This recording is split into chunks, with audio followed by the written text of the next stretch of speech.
ए दुनिया को खाली हाथ रे आसथिबा मनीष निजर टिके खुशी पाई निजर टिके आरामदायक जीवन पाई बहुत कष्ट करि थाए। जीवन सारा से बहुत स्ट्रगल करी निजे चाहूथिबा जिनिसटी को हासिल करि थाए, किंतु से जिनस रे किछि मूल्य ही रुहे ना।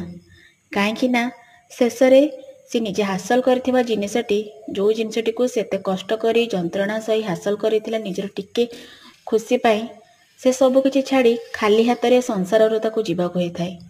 एटा हेउची निराट सत्य। सेते पई जदि आमे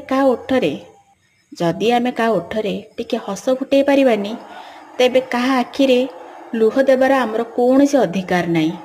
काहेकि ना आमे जेते दिन बंचीजे निजे हसिबा और अन्य मानकु हसैबाकू चेष्टा करिबा। ये जो आमर निश्वास चालुची ना, आमर ये निश्वास प्रोसेस को केबे भी विश्वास नाही। कौन सत कहली ना?